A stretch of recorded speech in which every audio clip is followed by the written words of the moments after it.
Alors, nous voilà pour cette nouvelle vidéo concernant la nouvelle de Maupassant Auchan. Nous en sommes au troisième extrait. Par un après-midi du mois d'août, une légère voiture s'arrêta brusquement devant les deux chaumières et une jeune femme, qui conduisait elle-même, dit au monsieur assis à côté d'elle: «Oh, regarde Henri, ce tas d'enfants, sont-ils jolis comme ça, à grouiller dans la poussière?»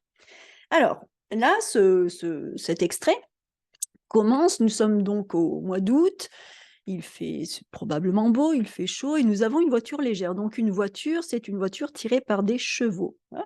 Une voiture, une petite voiture, une légère voiture, une voiture qui n'est pas trop grosse, qui ne peut pas accueillir beaucoup de gens et nous avons cette voiture qui s'arrête brusquement devant les 2 chaumières. Nous avons donc quelque chose de qui n'est pas fait dans la douceur et qui va d'ailleurs être prouvé par la suite du récit avec le caractère de cette jeune femme.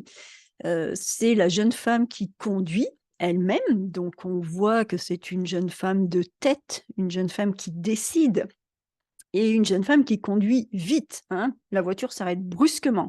On va vite, on s'arrête brusquement et cette jeune femme, s'arrête et parle au monsieur qui est assis à côté d'elle. Donc le monsieur, pour l'instant, on ne sait pas trop qui c'est et la jeune femme s'exclame, elle dit: «Oh, regarde Henri!» Alors, le fait que la jeune femme utilise le tutoiement pour s'adresser à ce monsieur, cela nous fait effectivement penser que ce monsieur est soit son mari, peut-être son frère, quelqu'un de très, très proche. Sinon, on se vouvoyait et elle évoque ce tas d'enfants. Donc, on voit cette jeune femme absolument émerveillée par le tas d'enfants, alors qu'un tas d'enfants, ce n'est pas la formulation la plus poétique. Sont-ils jolis comme ça à grouiller dans la poussière? Et nous avons cette dame qui conduit une légère voiture, donc qui a tout de même de l'argent, un certain niveau de vie et qui est en train de s'émerveiller de tous ces petits enfants qui sont en train de bouger dans tous les sens, dans la poussière, donc probablement très sale et la jeune femme trouve que c'est merveilleux comme spectacle.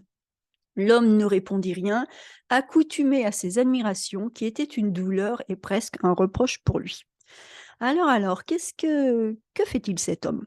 Nous avons d'un côté la jeune femme qui s'émerveille devant ce tas d'enfants, et puis nous avons de l'autre côté un homme qui est silencieux, qui ne répond rien, il ne répondit rien, passé simple du verbe répondre, accoutumé. Accoutumé, c'est-à-dire habitué. Quand on est accoutumé, on est habitué à ces admirations, donc aux admirations de la jeune femme envers des enfants, qui étaient une douleur et presque un reproche pour lui. Là, ce que l'on comprend, on comprend bien que du coup, ce monsieur, Henri, n'est probablement pas le frère de la jeune femme, mais plutôt son mari.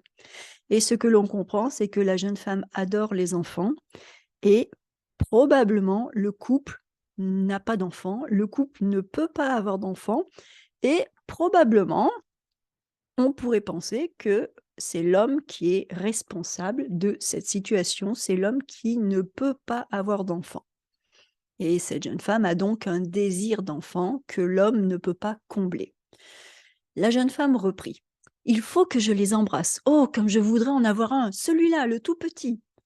Et là, on voit que cette jeune femme est absolument, sans limite dans ses envies. Elle veut aller les embrasser, bon ça peut se comprendre. Donc elle n'a pas peur de leur saleté, de la poussière, de toutes les choses qui on peut imaginer cette dame toute fraîche, toute jolie, bien coiffée, bien habillée, mais elle va aller au milieu de la poussière pour embrasser les enfants et tout de suite elle dit: «Comme je voudrais en avoir un». On voit ce désir d'enfant qui est encore verbalisé et qui fait écho à la phrase précédente, à l'homme qui s'entend reprocher de ne pas réussir à faire un enfant à cette femme. Et donc cette dame voudrait absolument avoir un enfant et elle jette son dévolu, hein, jeter son dévolu, c'est-à-dire qu'elle dirige tout de suite son attention, vers le tout petit. Elle voudrait bien le tout petit, le plus jeune, hein, le plus jeune. Voilà, on va voir jeter son dévolu. Jeter son dévolu, c'est choisir quelque chose, vouloir quelque chose. Quand on jette son dévolu sur quelque chose, c'est on le veut. Donc elle voudrait le tout petit.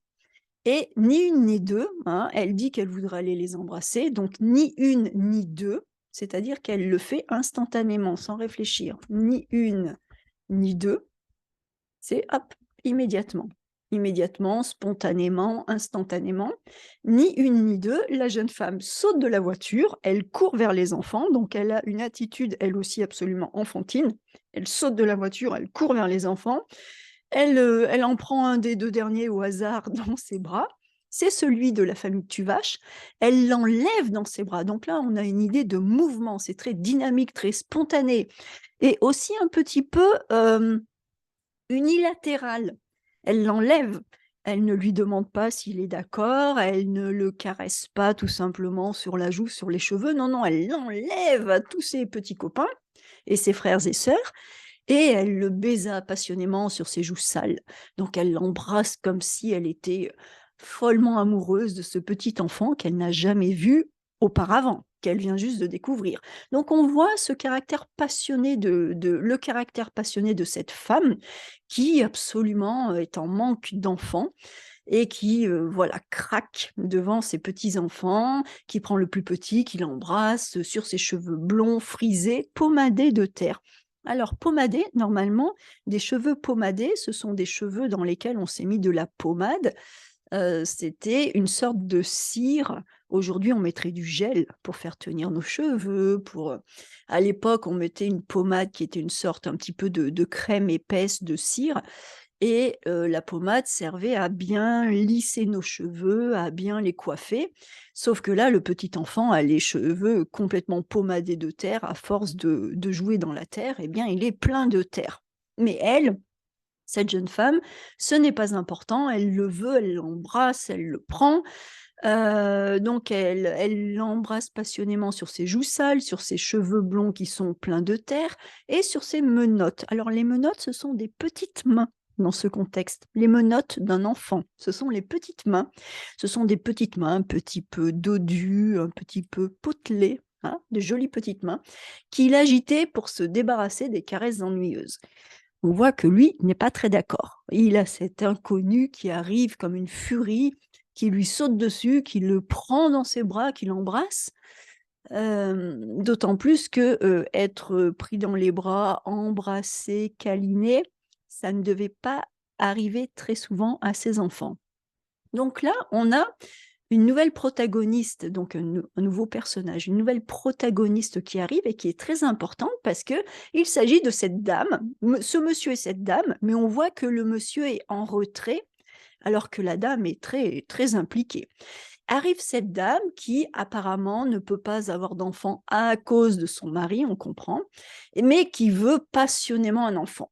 Et c'est là que le récit va basculer et que nous allons étudier cela, eh bien, dans la prochaine vidéo. À tout de suite.